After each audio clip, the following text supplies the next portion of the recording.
Chokma, my name is Gina Brown, and today I'm going to teach you how to make the Chickasaw traditional dish called Pashofa. You will need 3 pounds of pearl hominy cracked corn, 3 to 4 pounds of cubed pork, either pork steak, pork chop, pork ribs, or pork loin, and enough water to cover the corn and meat, around 4 to 6 gallons. This corn soup recipe has been passed down through many generations.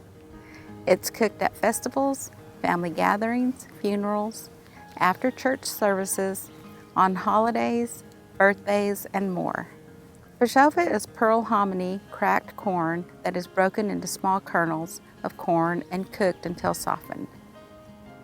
Oral family stories like mine have been told that it was originally a healing ceremony that has since been lost. These oral stories explain how a family would call on an alichi or medicine man to conduct a healing ceremony to heal a sick loved one.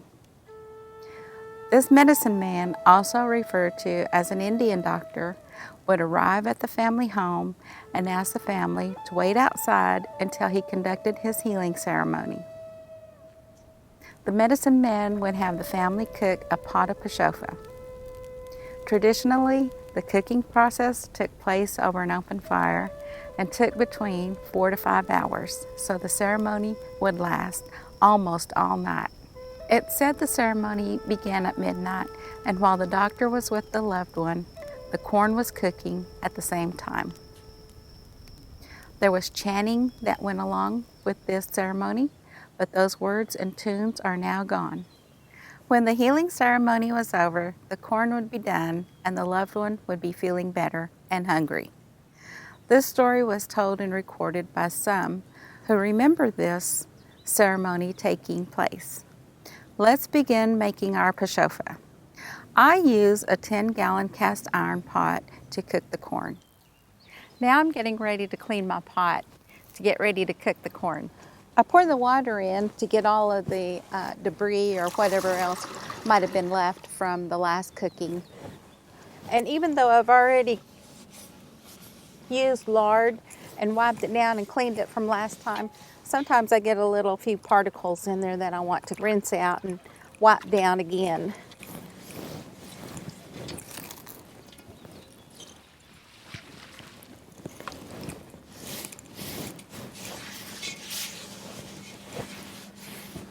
Now that it's hand dried, I'll add the lard to it to coat the sides and to keep the pot seasoned.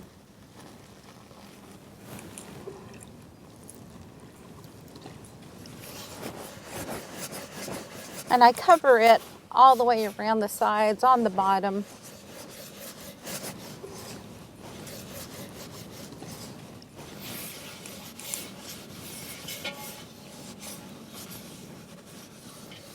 Now I feel like I got a good coating of lard around the sides and it's ready to cook.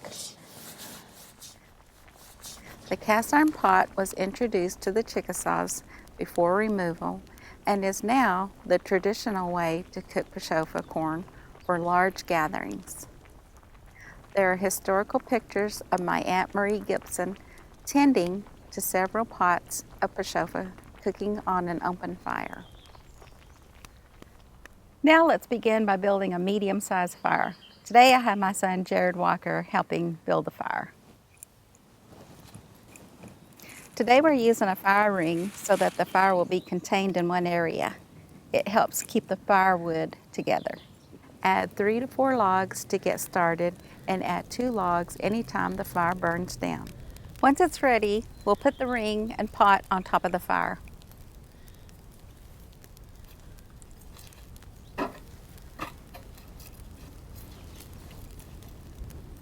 Jared will position the pot so that it fits snugly on the top ring.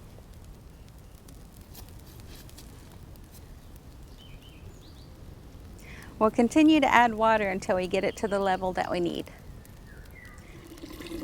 This container holds 2.5 gallons of water. We'll continue until we get 4 to 5 gallons of water added. Now I'll explain the cleaning process.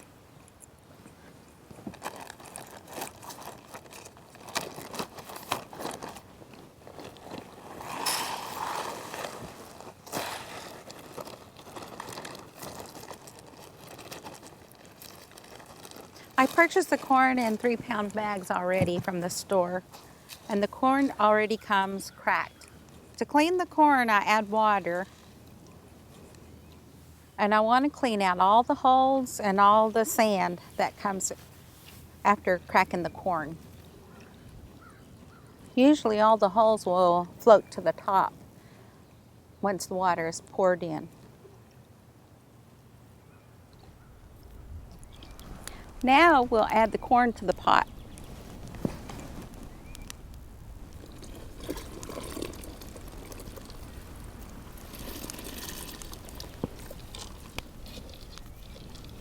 Some Chickasaws like to clean and soak the corn the day before and let it soak overnight. I do that when I'm doing the Pashofa demonstration at the Pashofa Festival each year in the summer in Tuscumbia, Alabama. Now it's time to cut the pork. There are many types of pork that you can choose. My choice is pork loin. You want to cut the pork into cube-sized pieces or bite-sized pieces.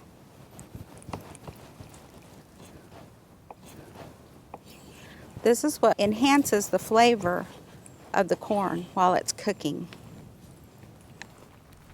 Now that the meat is cut into cubes, we'll add it to the pot.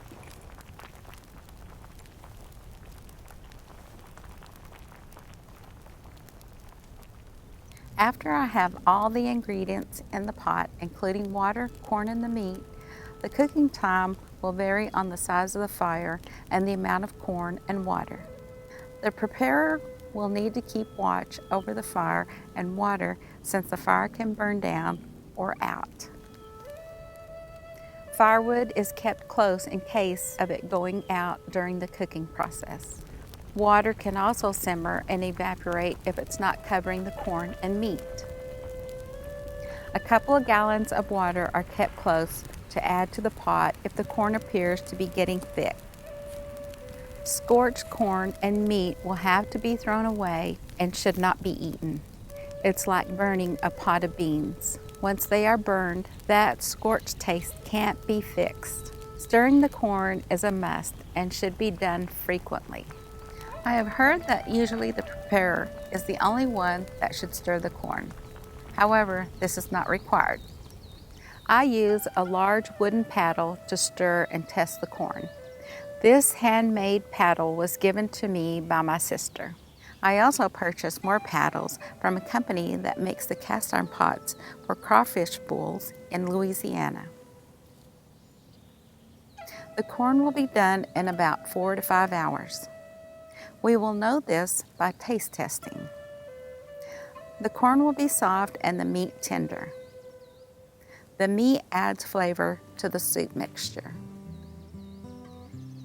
When you know the corn is done, you can add salt to the corn soup, which enhances the flavor.